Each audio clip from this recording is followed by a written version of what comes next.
To start with, I want to say that we are grateful to be holding this workshop on the unceded territories of the Musqueam, Squamish, and Tsleil-Waututh nations. This is kind of an experiment. We haven't recorded any Cloudshops before, so I'm going to be talking to two audiences at once, sort of. The audience that's here and the audience at home. Hopefully that'll work. I'm Jonathan, and we're going to be doing a workshop on how to make a very long comic, because it's a different challenge compared to making short comics, and there can be a lot of unexpected things that you don't think will happen when you start that end up happening later. And if you're going to do a project that's potentially years of your life, you want to be able to go into it knowing what to expect, and hopefully avoiding some mistakes that I have made myself at various points. And we definitely don't want you to hate all comics by the end. Worst case scenario is you start a comic and you decide, comics are terrible, I'm never doing this, my whole life is a mistake, I'm going to go take up fishing instead. There are lots of other scenarios that are far less bad than quitting comics. Don't quit comics.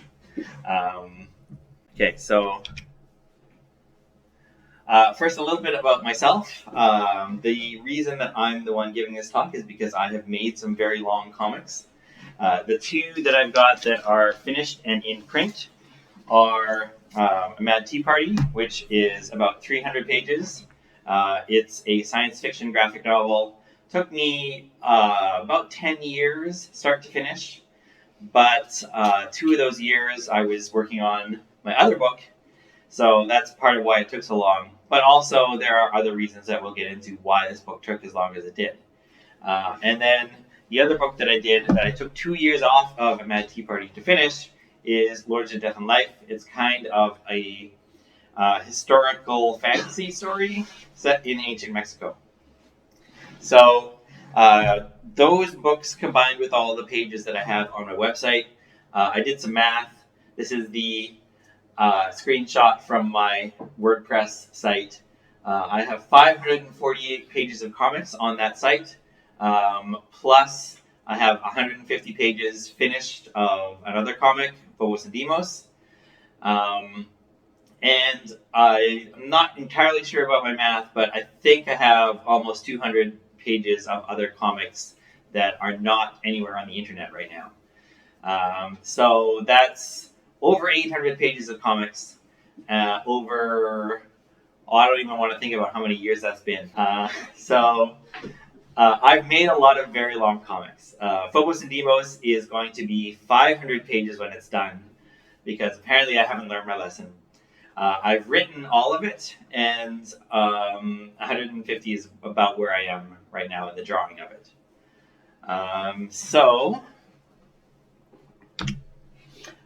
Rule 1. I've structured all these into fun rules, which you don't need to follow, but rule number 1 for making long-form comics, don't. You'll hear this advice a lot from a lot of people, including myself, that making long comics might be a mistake. If it's the first comic you've ever made, maybe start with something short. You can make something short, get to the end of it, decide whether or not it's any good, and then start a new project from scratch and not have to stress out about how you've trapped yourself into a certain style or a certain plot or certain characters. You don't have to follow that rule. I have not followed that rule myself. I did start with short comics, and then very quickly decided I want to make something bigger than this. Continuing on the theme of short comics and why they're great, they are good because you learn how to write endings. If you start with your 1,000-page epic, then you're not writing an ending for 10 years. And endings are pretty important in storytelling. You have to know where your story is going. And like any other process, any other step of the process of making comics, the more you practice it, the better you get. So if your first ending that you ever write is at the end of a 10-year project, it's maybe not going to be your best work. So short comics are good because they help you write endings. But on the other hand, how you end a short comic is probably going to be a different strategy than how you end a long comic. So as much as it is good practice to write some short comics and wrap up the ending and figure out, does the ending make sense with what I've written, it's not going to be a perfect course in how to write the ending to something longer. The more short stories you write, the better you get at writing in general. You can think about theme and plot and how to put things in an order that makes sense. Those kind of things only really come together at the end of a project. And if it's a short project, you have them together in like 5 pages maybe, as opposed to 1,000 pages. You can also use them to figure out your style. When I wrote that, I was thinking more about drawing style, but it could apply to writing style too. Takes a long time. Most artists don't have their style figured out right at the start. And you want to have a style that you can be happy with 10 years later. I keep saying 10 years, but hopefully your first project doesn't take 10 years. However long it takes, it's good if you have a style at the start that you can still be relatively happy with at the end. And if you do some experiments with some shorter comics, you can change your style every time. You can try new techniques, and that gives you more opportunities to figure out what exactly it is you're doing. It's also useful for figuring out a workflow. A big part of comics is knowing your process, knowing what steps am I going to go through that is an efficient use of my time and resources. So when I did a Mad Tea Party, I didn't have all those things figured out very well. And I ended up with this drawing style that involved drawing pages on paper and then inking them and then shading them with graphite and then scanning them into Photoshop and adding layers for gray tones and selecting out the graphite so I can do different colors with it. And it was incredibly time consuming. And I was pretty satisfied with the results at the start of the book, but by the end of it, the length of time it took to make those pages was pretty daunting. So if I had maybe made a few more short comics earlier on, I would have realized, oh, maybe this isn't the best way to work. Maybe there's a faster way that I can still make pages that I'm happy with that is somewhat less time consuming. And everyone is going to have a different workflow too, and that's a constantly evolving thing. The workflow I have now is maybe not the one that I'll be happy with for the rest of my life, but every time you do a project, you're sort of tweaking it and figuring out how can I save time, what do I need to keep, what can I get rid of, what am I bored of and I want to do something new. So the more of that you can have figured out before you start a big project, the better. And that kind of leads into experimentation as well. Also, comics are hard. There's a famous saying about what comics will do to your heart, which I'm sure you've all heard. So it's good to know that you are actually happy making comics, and this isn't just a temporary thing before you start a giant project. Hopefully you'll decide that comics are great because they're great, but you never know. Maybe something else is better. Maybe you'd rather be an oil painter. I don't know. Good to figure that out sooner rather than later. And I'm going to come back to this quote later in the talk, but all of this can also be summed up as fail faster. And I don't mean fail in the sense that you get to the end of a project and you decide it's garbage and you throw it away, but every project you make, you're going to come across things that, oh, that part didn't work, this part worked better, next time I'm going to do this instead. So the more short projects you make, the quicker you can figure those things out and start fresh. That being said, I assume you're all here because you want to make a long comic. So let's ignore short comics and talk about how to survive making a really long one. Okay, so this rule I would suggest following, even if you decide to make a long comic. So this rule is don't look back. So when you're in the middle of making a comic, don't go back and keep fixing it. You'll get trapped. You'll never escape if that's what you do. So you have to start at the beginning and then go to the end and then maybe go back and do revisions. So I've done that. I've mostly followed that advice for my projects where for a Tea Party again, I'm going to use that as my primary example because it's a project I finished and it took a really long time. I tried very hard to save my revisions till the end, and I mostly succeeded. I did change some things as I was going, pages that I wasn't happy with or scenes that weren't working. But for the most part, I waited until I got 300 pages done, and then I went back and decided, okay, this project is nearing completion. I want to have a book at the end of this. What should I now go back and change? And so I made myself a list, like these are the pages I want to change, these are the pages I want to add into the story.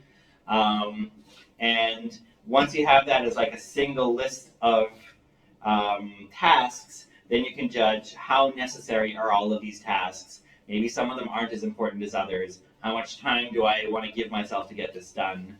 And use that as the basis to sort of limit how much you change.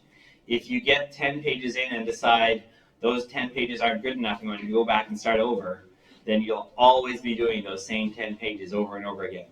Whereas if you get to the end of 100 pages and you're done, maybe you can go back and decide maybe there's only 10 pages out of that 100 that need changing. So I said never start over from scratch. I have done that. I don't recommend it. Probably your new project will be better than your old project no matter what you do. So it's usually better to finish a project and start something new. I mean, revisions make sense. It makes sense to go back and change things to like make your work as good as possible, but redoing an entire project doesn't seem like good advice. It seems like better advice to start something new. A finished comic is better than a perfect one. There's no such thing as a perfect comic. It's a better use of your time to finish the thing and then decide what your next thing is going to be. And if your project ends up being really long, you need to give yourself space for your style to change, even within the project. So you can see this in a lot of webcomics. Really long webcomics will often have the first chapter doesn't look like the rest of the story. And that's because your style changes, you're learning how to make comics as you go, and once your comic's on the internet, it's hard to go back and change it. So a lot of people have decided, well, that's just what the start of the story looks like, and it's going to look different later on, and that's fine. And that's a less common thing to see in print, but you do see it sometimes. And the example that I came up with for that was Scott Pilgrim, which is 6 volumes over at least 6 years. I'm not sure how long it took for Brian Lee O'Malley to draw this comic. But if you look at pages from the first volume and pages from the last volume, it almost doesn't look like it's drawn by the same person. The last volume in particular, I don't know the behind-the-scenes story, but I imagine he was probably either tired of his style and wanted to try something new, or he was using new materials. The second page there looks like maybe it was done digitally rather than on paper, and the first one is clearly done on paper. He also was hiring background artists at the time, so which he wasn't doing at the start. So the style looks different, but this is what I guess he needed to do to make sure that the project got done. And that's fine. That's the price of making a long comic, is if it's going to take a long time, it's not necessarily going to stay the same the whole way through. So there's a quote that I saw on Twitter recently. I don't remember who said it. The context of the original quote was that this was something said by an author about their past novels, but I think it applies to comics as well, including the experience from the beginning to the end of a single comic, is you have to forgive the you from the past. So you were a different person 10 years ago than you are now. You'll be a different person 10 years in the future. And you kind of have to just make peace with the fact that you are collaborating with a version of you that's different than the you from the present, and you have to be able to get along with that person. You have to let them have room to do writing and drawing that's different from how you would do it. And then trust that the you from 10 years from now will give the you from the present the same break. Otherwise, you're never going to be happy with any of your work, and you're never going to want to show it to anyone. And then what's the fun of that? Okay, so when I was putting together this talk, someone suggested this rule, and I think it's a really good one, that when you're planning a long project, make sure that you are choosing to put things in your story that you want to draw. If you hate drawing cars, if that's the worst thing you can imagine, don't plan a story that takes place on highways for 90% of it. You're going to be so sick of that project by the end of it. There's no way to guarantee that you're ever going to come up with an idea that doesn't involve drawing anything you don't like drawing. I don't like drawing bicycles. I don't like drawing cars. There are cars and bicycles in Phobos and Deimos and a Mad Tea Party. But there are enough things that I do enjoy drawing that it's worth putting up with having to draw a bicycle now and then. For me, for Phobos and Deimos, there's a lot of different characters, and I enjoy drawing different characters and figuring out what their faces look like and giving them new outfits every chapter. And that's the kind of stuff that I find enjoyment from page by page. And so I've written myself a story that allows me to do that all the way through. Don't just save the fun stuff for the end. If your favorite thing to draw is dragons, don't leave the dragon until the very last scene and then spend 9 years not drawing your favorite thing. Come up with a story where you get to draw that dragon as soon as possible and as often as possible. So you have to figure out, like, what's your favorite thing to draw? What do you need to have in this story so that you can stay interested in it? And then make sure that you, the writer, puts that in the script for you, the artist. This, I think, is one of the reasons why collaborating with another person on a very long project can be difficult. Your writer and your artist have to really be in sync with what the artist wants to draw for that much time. Even if it's a paid project, I don't imagine that anyone wants to draw stuff they hate for 10 years, even if they're getting paid well. So make sure that you get to draw stuff that you like. Okay, so this rule I'm going to go into a little more in depth, but planning ahead is very important. I'm sure there are artists who claim to have started on page 1 and not thought at all about where they're going and just drew the whole thing. And maybe they're telling the truth, but I don't think most of us can rely on being able to do that and end up with good results. And there are a million different ways to plan out a story. Every cartoonist has their own approach. I've tried different approaches with every single project I've done, and I'm sure I'll try new strategies in the future. But the goal is to come up with a way to plan your story that will work for you so that you can plan out as much as possible ahead of time. So I've got some examples here, which unfortunately anyone watching this on a video is not going to be able to see my props. But I don't know, maybe we'll figure out a way to show that. I don't know, we'll see. Let's see. So I have a couple examples here. I am currently planning a story that is supposed to be a graphic novel. We'll see if it actually happens or not. Currently it's in the outline stage. So it looks kind of like this. I have two different versions of it. I wrote an outline and then forgot that I'd written an outline and did a new version. I haven't yet sat down and compared them and decided what's the best from each one. But it's basically just a plot synopsis, 1 page, written out in text about the stuff that happens in this story. And that's kind of this is the kind of the seed that I hope will turn into a longer story or a more expanded story down the road. So the advantage of an outline is that I know what the ending is, I know what the beginning is, I have all the major plot points figured out. And of course I can go and change these as I add more detail, but I at least know where I'm going to end up when I start the next stage. A lot of cartoonists will work with a sort of movie script style. Often you'll hear people talk about this as like the standard way to write comics. I'm not sure that's true. It's only really the standard for how superhero comics get made. You don't have to follow their rules. But it does have the advantage that there's software for writing movie scripts, and you can just use that software to write a comic script. You don't have to invent a method from scratch. Like, there's a workflow that someone has already built ahead of time. It's easy to share that with someone else. If you've written it in movie script style, you can just export a document, send it to someone, and they can read it, and they'll be able to understand it. It's at least standard enough that people will be able to understand your the shorthand that you use, the way that it's structured.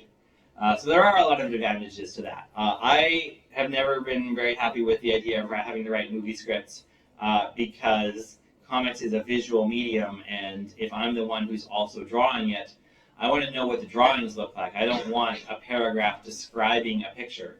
I want to get to the picture as quickly as possible. So I'll show you what my solution to the movie script idea is in a minute, but keeping a journal of your ideas is also a good idea. I did that for Phobos and Deimos. This is the journal. It's not full. It's just a really big book, and I didn't fill it all. But it started out as kind of an outline, the same as my first example, where it's text of like plot points, things that happen in the story, just in like point form. And then, but because it's a journal, I also included world building notes. I did some sketches. I figured out like material that I wanted to be sure to include in the story. So there's a lot of other extraneous material besides just the plot that I put into this book. And because it was all in one book, the plan was that that would mean I wouldn't lose anything. But when it came to actually writing the story in more detail, I found this to be less useful for me. But who knows, maybe keeping everything in a journal is the way that works for you. Yeah? Why is it less useful? Less useful than I'll show you what my next stage was. So I could have put that stage in this book. That might have worked out. For me, it didn't seem to work very well, but that doesn't mean it wouldn't work for someone else. A lot of the planning stage is a very personal process on what works for you, which is why there's so many different strategies, because everyone comes up with a different method that works for them, and then they tell it to someone else, and they try it out, and then they tweak it and invent something new. So after I wrote this sort of journal thing, what I did is I went straight to thumbnails. And I'll show you, this is the script, quote unquote, for Phobos and Deimos. It takes up a lot of space. It's very heavy. And what it looks like is pages of thumbnails.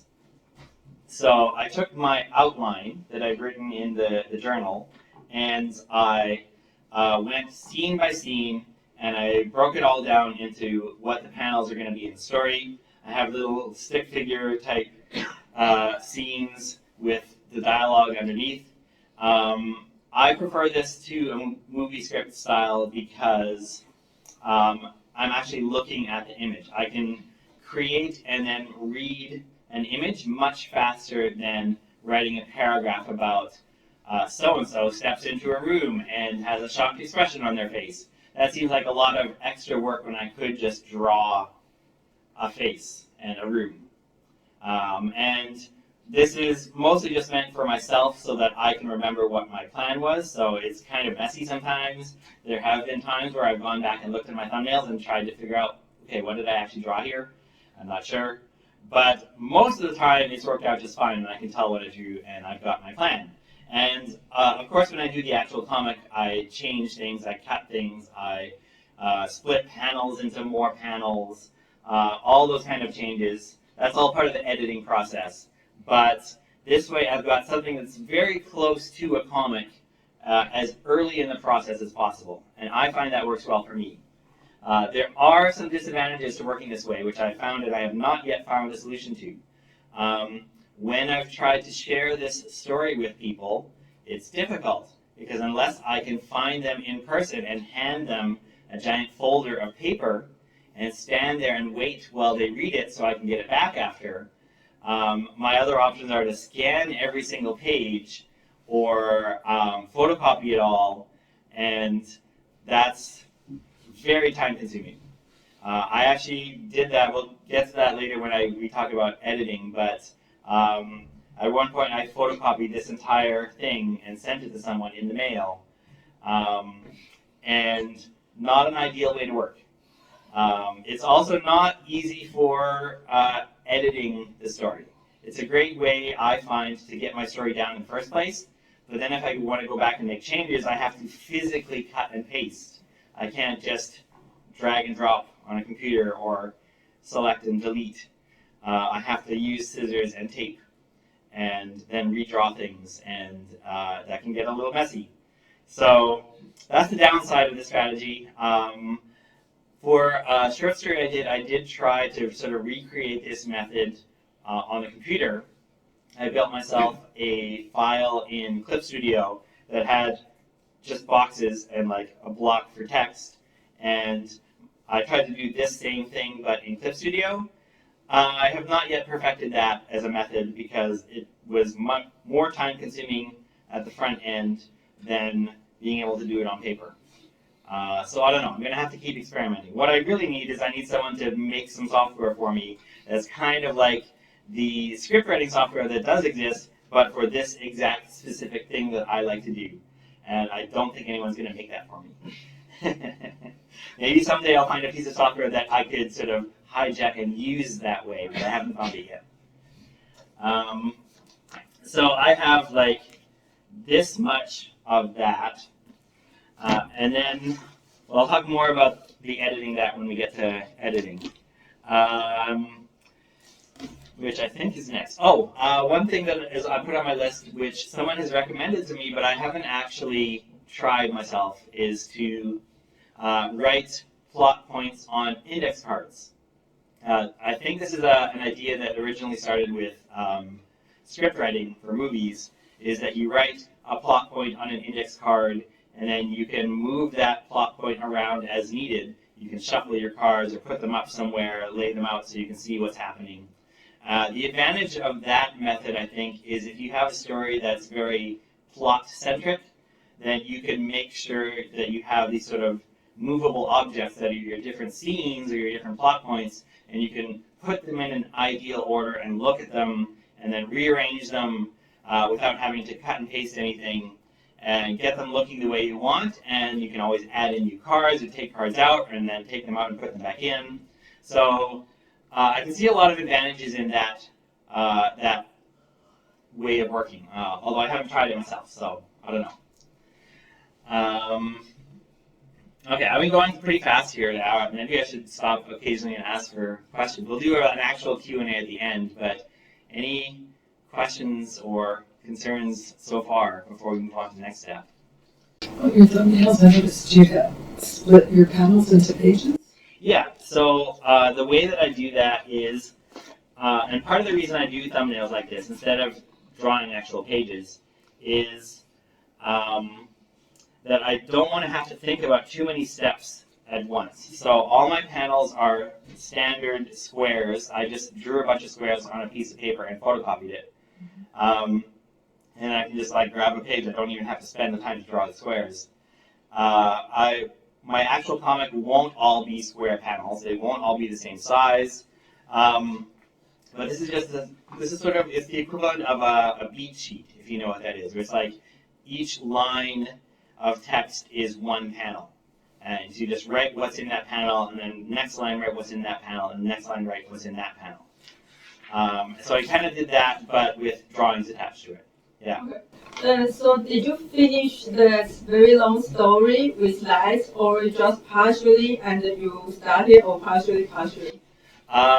Let me get to that in the next section because I do want to talk about that because I did this book very differently from the last book. Okay. So we'll get to that. Jean was asking about the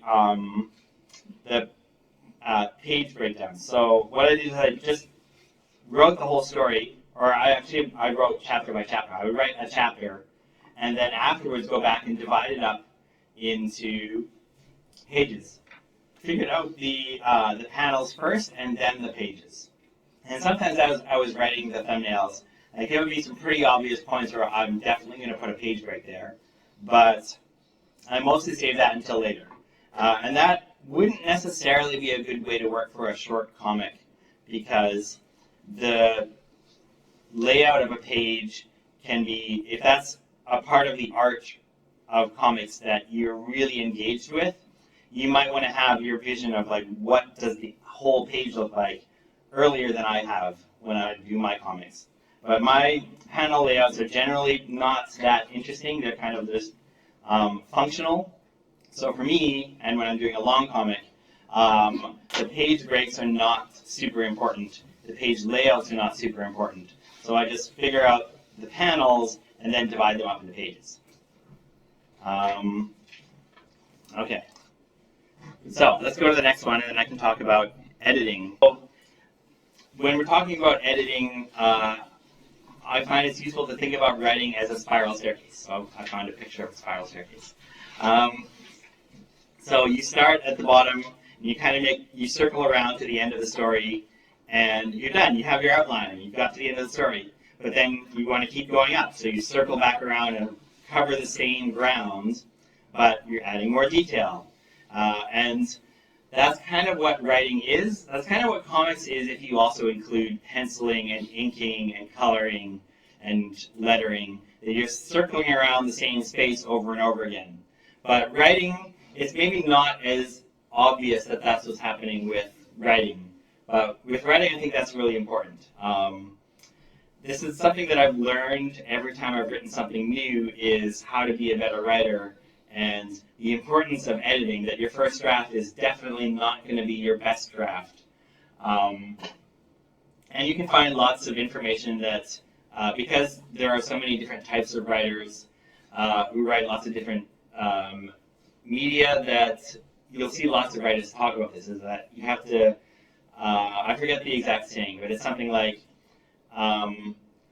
the idea is that you write a story and then you have something to edit, and that's the real work of writing, is the taking the script and editing it to make it good. So that's another example of like, don't go back. Like, write your whole story and then go back and fix it and make it better. So I didn't do that with the Mad Tea Party.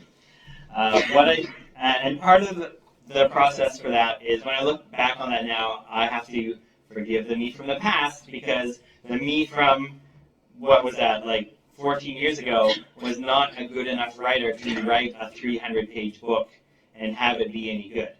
So what I started with is I wrote an outline. I had an outline for the whole plot, and then I would go chapter by chapter, and I would take the outline for that chapter, write it all out in detail, thumbnail it, plan out the pages, and then draw those pages.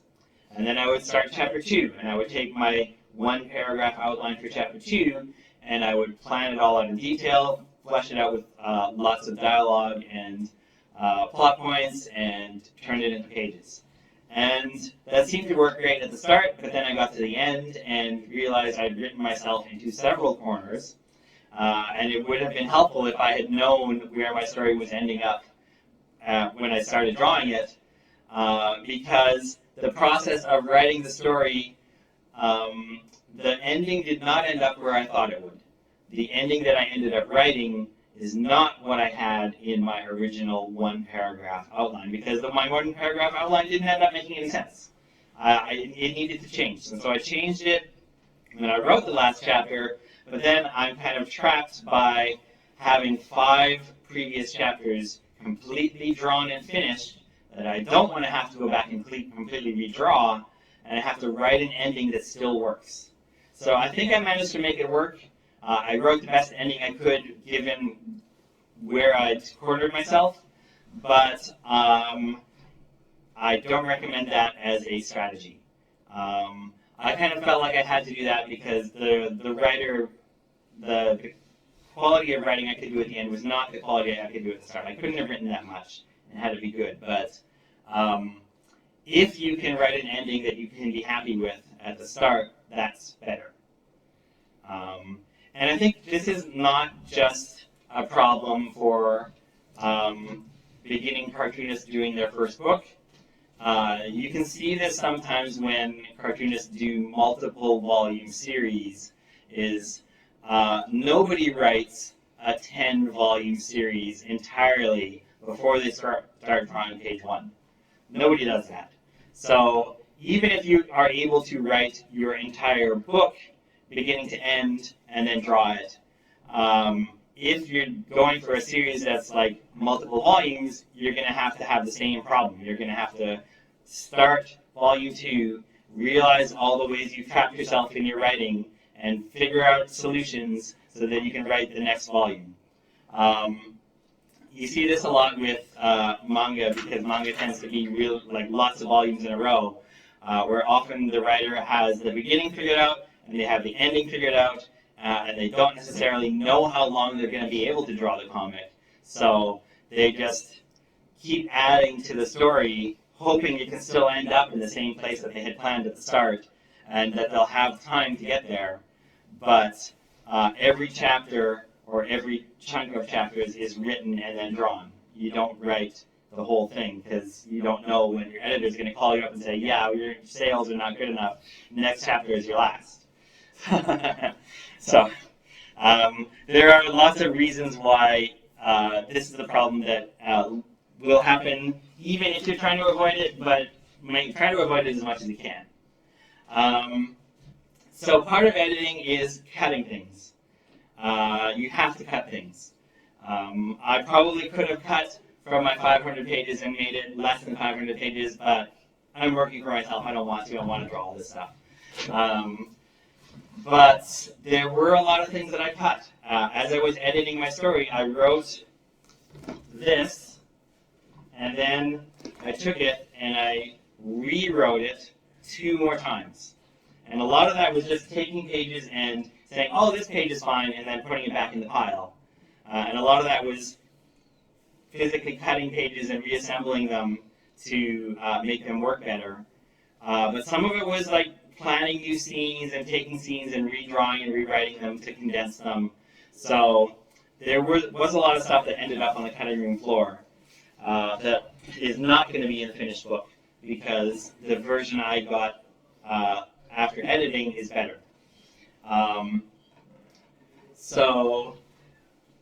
Whatever you can cut, and still be in love with the story is probably worth cutting, even for something that is like really, really long.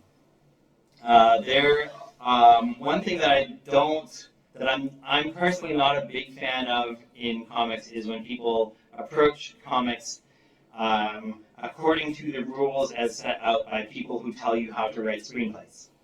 A comic is not a movie, and I'm not sure that movies necessarily have to be written the way that authors are told when they go to film school.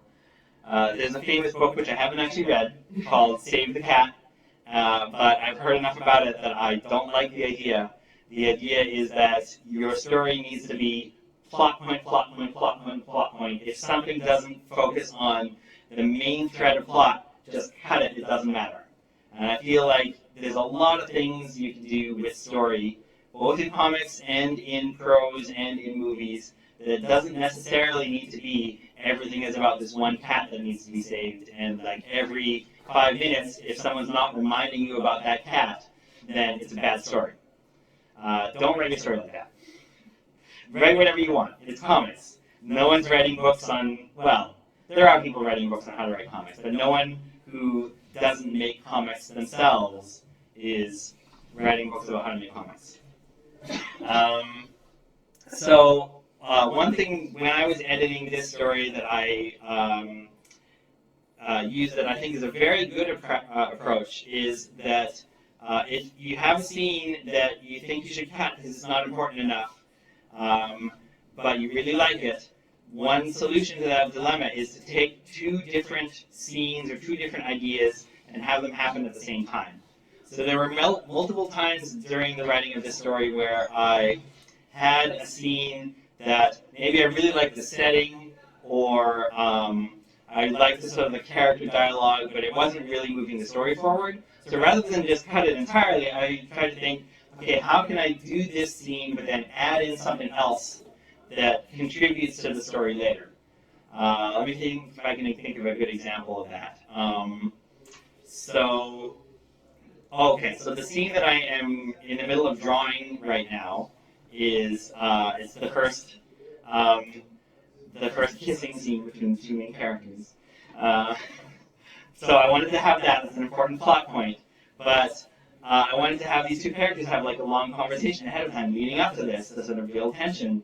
And so I was trying to think like what can I have them talk about that isn't just wasting time?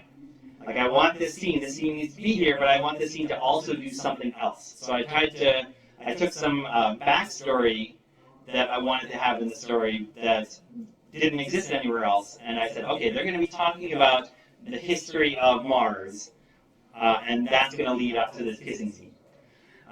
So I'm kind of doing two things at once with that scene, where you get some backstory, you get sort of the romance between the two characters, and that way I can save space by having two things happen at once. And I did that for like lots of different parts of the story. And sometimes it's not obvious that one of the two things I put in a scene is going to be relevant later, but that way I can sort of like condense it from like maybe 1,000 pages to just 500. So another thing I said, think about the whole. So at every stage of the process, it's good to keep in mind, what do you want the story to actually be? If you're writing a webcomic and you don't really care about print, even if you think, oh, maybe I'll turn this into a print book later on, so I'm going to like not save my files at 72 dpi, I'm going to save them at 300, which that's something you should definitely do. But let's say print is just secondary, your main concern is, I want to have a story on the internet, then keep that in mind as that's your goal. So everything you do about writing the story and planning out the project should be in service to, I want this to be a webcomic. If your plan is, I want this to be a series of 24-page magazines, and each of those comics has to stand on its own and be a single project that someone could pull off a shelf, read and enjoy, and maybe it'll convince them to get the rest of them, then that should be your goal. You should make the best 24-page episodes you possibly can, and then the overarching plot is secondary.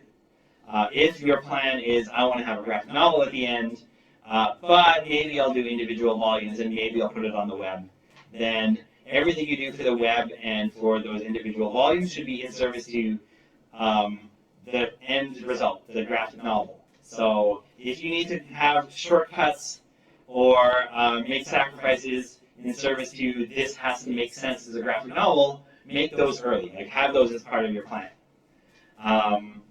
One thing that I'm already thinking about right now for Phobos and Deimos is I want it to be a graphic novel, but 500 pages is a lot of pages to have in a single book. So probably what I'm going to end up doing is having it 2 books. 250 pages is a much more reasonable book to actually hold in your hands and put in front of your face and open up the pages of and trying to read. 500-page books are unwieldy and awkward, and I don't want readers to have that experience. So when I was writing the story, I got to the middle point thinking I'm probably going to end up doing that, and so I wrote the end of the first half so that it would feel kind of like an ending, so that if you never get a chance to read the second volume, you at least feel like you've accomplished something. It doesn't end on a cliffhanger. And then started the second half with kind of a summary of what's happened so far. And I wrote it so there's kind of a jump in time from the end of the first half to the start of the second half. So it makes sense for there to have to be a summary, even if you read it all at once. But I was thinking about, like, how is this going to look when it's finished? Like, what will make sense for the finished project, and how is that going to change my writing? So that said, there's a saying that we like to say at Cloudscape, story is king, that the story is the most important part. And I kind of subverted that a little here, and I said the ending is king. So I feel like for most stories, the ending makes the story. So you really have to know where your story is going. Even if you, for whatever reason, can't write the whole script ahead of time, and as we said, there's plenty of legitimate reasons why that might not be possible, I would recommend writing the end of your story at least in as much detail as possible, so that when you start drawing page 1, you know for sure that you have an ending in sight that is going to work. That might have saved myself some grief with I'm at Tea Party if I had known exactly what the series of events was at the end, and I could kind of lead to that, even if I didn't have the middle written yet. Middles aren't necessarily easy to write either, because you have to connect all those dots, but connecting up the dots and drawing while you go, or writing while you draw during the middle, I feel like that would be a lot easier than doing that with the ending. And the last thing I wanted to recommend for this part is that sometimes when you are writing and you're the only person who's read a story, you really can lose track of, is this any good? Like, it's hard to judge your own work at the best of times. It's especially hard to do it when it's only written in thumbnails or a screenplay or something like that, and no one else has read it, and you've read it 20 times because you've been writing and rewriting and changing things, and you really don't have a sense of what it actually looks like anymore.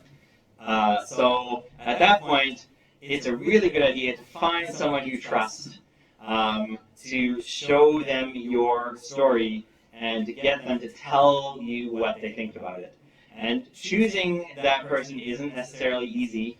I've tried this many times with many different people, and the things that I think are most important are that it's someone whose opinion you value. I try to choose people who are also writers because they know the writing process, and then you can read what they've written and you know whether you think their stuff is any good. Also, someone who writes the same way as you, because there are writers who I really value their work and I really value their opinion, but their approach to writing is totally different from my approach to writing. And so getting that person to tell me what they would do is maybe not that useful, because I'm not going to approach this process the same way as them, even if they're really talented. Like, different artists do things different ways, and you have to recognize that. Also, it helps if it's someone who's a friend, because then you don't have to pay them. But also then you also need to make sure that it's someone who's going to tell you what they really think. Don't show it to your mom and get your mom to be your editor. She's not going to tell you what she really thinks. She's going to say, oh, that's great, that's wonderful. So that's not going to work. That doesn't help you. You need someone who is going to tell you when you're doing it wrong, and like tell you, no, don't do that. And then you also trust them enough to listen to them. And even if you don't necessarily get someone to read through your whole script, it's also worthwhile to just, like, if you're stuck on a scene and you're trying to figure out, I don't know how to make this scene work, talk it through with someone you trust and see if they've got some ideas. And hopefully they'll let you use those ideas and not try and claim copyright on them. That's never happened to me, so I don't think that's going to happen. But it's important to get that feedback. And if you can get that feedback while you are still writing, you don't have to redraw anything. The other thing that's useful, and I've used this for the first time with Phobos and Deimos, and I think it's a great idea, is to get what's called beta readers or sensitivity readers. So I've got a lot of characters in this story who are from a very different life experience than I am personally, and so I tried to find people who could read my script and tell me sort of from a cultural perspective or from a gender perspective, like what makes sense and what doesn't make sense. What could I change to make it better? And if you are using an editor who is not a very close friend, you should probably pay them. because then they will do the work. If it's someone you don't know and you just found them on Twitter, then they're not going to work for free. Don't expect them to. Okay, any questions about any of that? Because that was a lot. Okay, we'll also do Q&A at the end if you think of something before then. Okay, we're almost an hour in, so let's see if I can get through the rest without too much time spent. I do want to go through these because these are sort of shortcuts that can be useful to you. So these will help out with the drawing process as well as the writing process. I'm sure if you've made comics before, you probably already are doing some of these, like character sketches, for example, having a sketch of your character so you know what they look like, so that you can make sure that you're drawing them the same way 500 pages later is super useful. Make sure that it's a picture of like their whole body, head to toe, so you don't forget what their shoes look like. And then have that whenever you're drawing a page, just like have your character sketches right there. And then just look at that and your page at the same time, so they look the same. Keeping your characters consistent can be really challenging, even if you've been doing this a while. But you don't want your characters to all look the same. You want them to look like themselves, and you want them to look like themselves all the time. There's also, you can do character studies. I have here somewhere a trick that I found on a website once that I found really useful. And then I kind of modified it for my own purposes. But this was from a website called the Paper Wings Podcast, where they had like a list of questions about your character. And I can photocopy these if anyone wants a copy of it. So it's like a list of questions like, and I kind of reworded them so that it was me asking the character the question and then they have to answer, so that I can also use this as a way to sort of figure out more about this character. Like, what's their personality? What is their voice? What do they sound like? What does their face do when they react to things? So things like, what do you want more than anything? Like, what's your motivation, basically? What's your worst memory? What's your favorite outfit? So it's sort of really basic character building questions, but if you can come up with answers to these questions, it'll help you figure out who that character is. So what I did with that list is I did kind of little thumbnail comics about that's the character answering the question. So I have the question just written out as text, and then I drew little comic panels with that character answering the question. And I'll have to figure out how to put these in the video too. But, so then I'm figuring out, like, how do they talk, like, how do they react, and not just simply what's the answer to the question. And some of the questions don't make sense for every character, so I just skip those. But it has helped me to figure out who characters are and how they're different from each other. But it doesn't have to be that specific thing. Like, anything you can do to help figure out who your characters are ahead of time is useful. For the drawing side of things, one thing that I find very useful is to plan a scene, what a scene looks like ahead of time. I didn't do this at the start of Mad Tea Party. I learned to do it during that process, and I'm now trying to make sure that I do it as often as possible. So if there's a scene that we're going to be spending a lot of time in, I'll plan out the space before I start drawing that scene. If it's a scene that you're only going to spend 5 pages in and then you're never going to see that location again, it's not worth your time. You can figure out panel to panel, okay, I drew it like this in panel 1, I'm going to draw it the same way in panel 2. But if it shows up like 5 or 6 times in your story and it's like 100 pages later and you want to have it look like the same space, it's useful to not have to shuffle through pages and find all the different angles in that scene and figure out, okay, what is actually in that corner? I know I drew it, I can't remember what page it was on. That's not a good way to work. So I started out by drawing little maps, like overhead view maps of rooms or places. And I found that not super helpful because you're never going to actually look down from above on a space in the comic. That's not how it looks in the comic, so it's not useful to have a map as your guide for what that place looks like.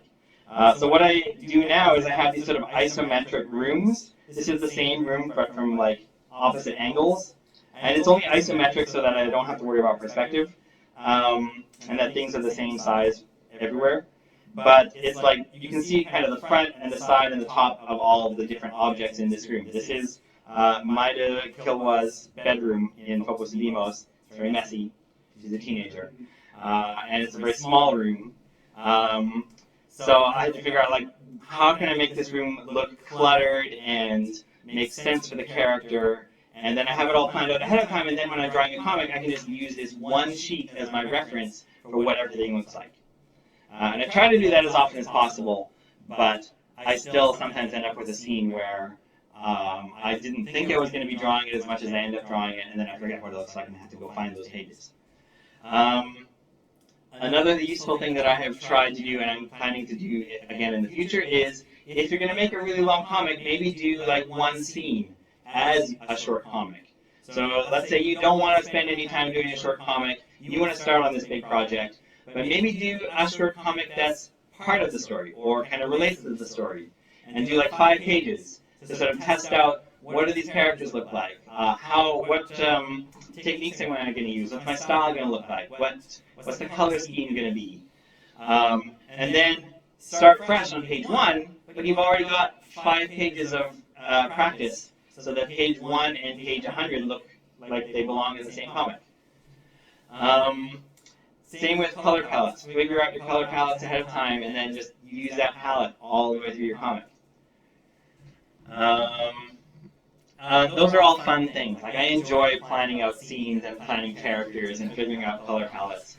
Like, that's kind of world building. This is the good part of world building. You don't necessarily want to get caught into, you don't want to be J.R.R. Tolkien and write the language of the people in your fictional universe, and then it only shows up in 2 paragraphs. Like, that's a lot of work for something no one's ever going to see. Like, you can't guarantee that you're going to get a chance to write a Silmarillion. So don't write the Silmarillion, but do some world building because it's fun and some of it is really useful when you're actually doing the story. Okay, so this is true regardless of the comics that you make, whether they're long or short.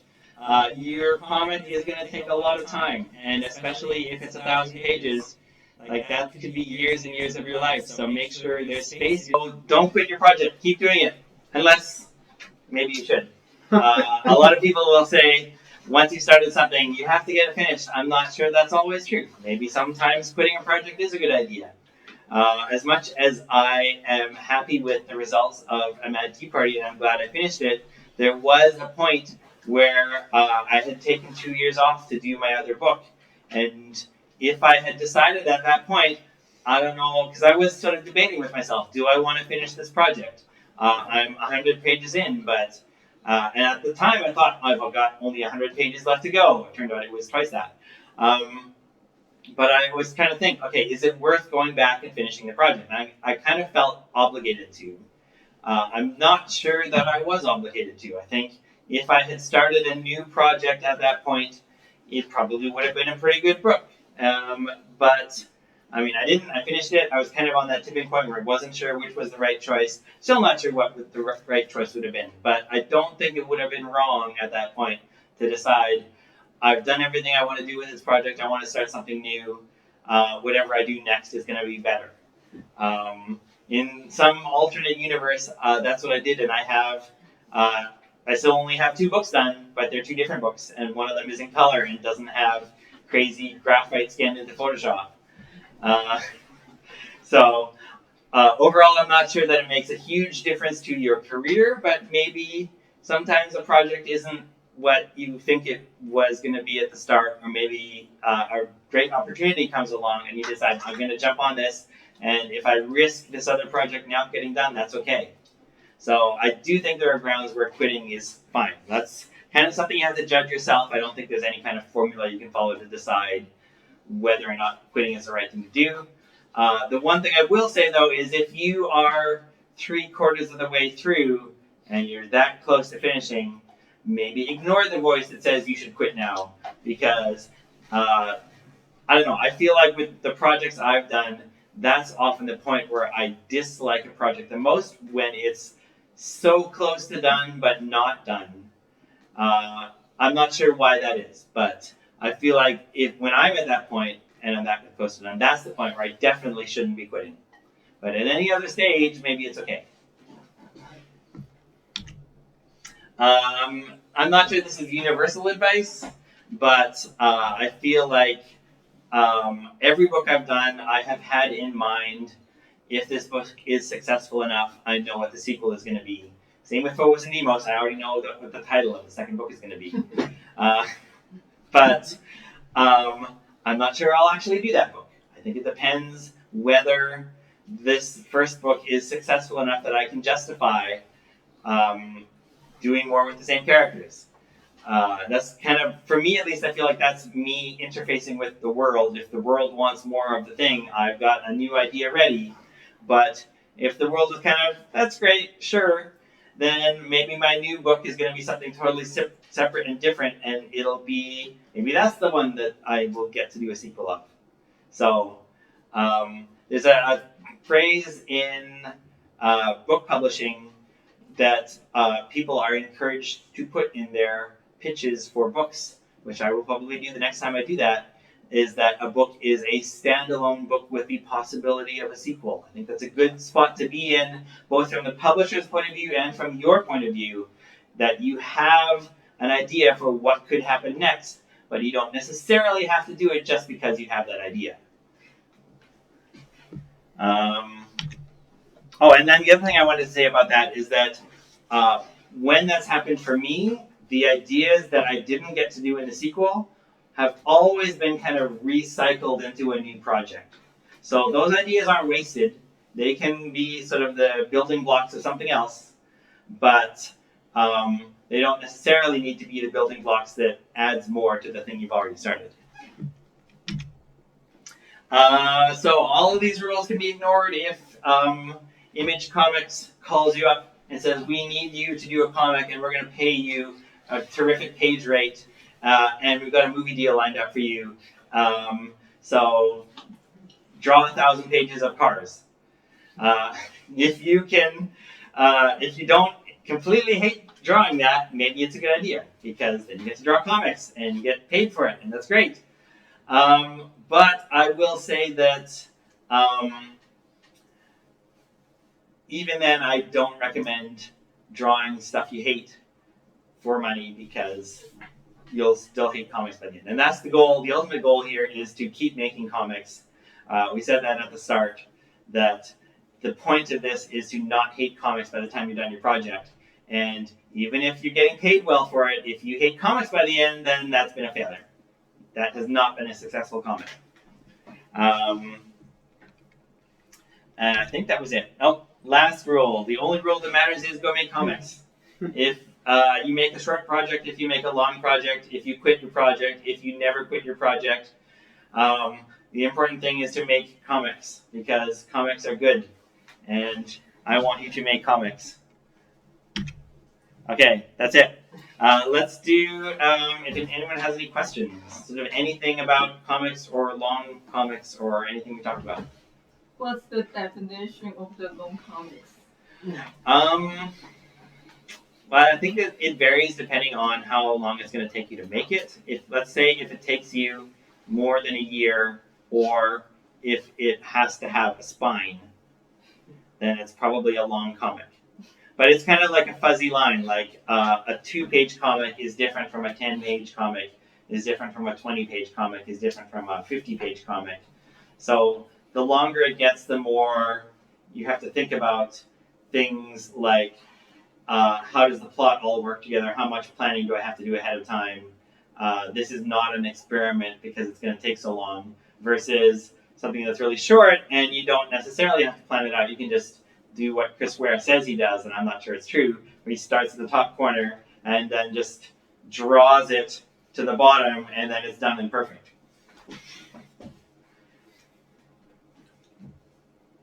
Anything else?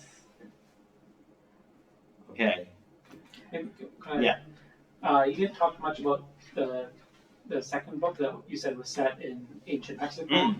And I imagine for your science fiction books, they also involve some research. So I wonder like how that fits into your process in terms of like, is it informing your story, or are you like doing research as you're writing and drawing? So does the research ever stop? Or Yeah, that's a good question. Basically, the research stops when the book stops. Actually, it doesn't, because I was interested in this topic before I started, and I'm still interested in it, and I've learned new things since then, and I can now go through this book and point out all the historical inaccuracies I put in it, because I've learned more about Mayan and Aztec culture since then. But you do have to do a lot of research ahead of time, and I find that often that research changes the story a lot. There was another story I did that was just a short one. I wanted to do a story about a dodo, and I was doing some research on dodos, and I wanted to have a story that had dodos and people together in the same space, and I wanted to sort of connect to real history. So the best example I could find where a dodo and humans spent time together was in India. The emperor had a dodo in his personal zoo. There's a painting of it. It's the best visual evidence we have of a living dodo is this painting.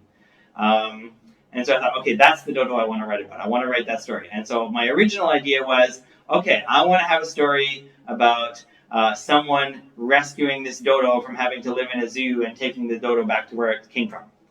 And then I was doing research about this time period and who I thought my characters could be. And at some point I realized, you know what, that's not practical. There is no good way to get this dodo back to the island of Mauritius.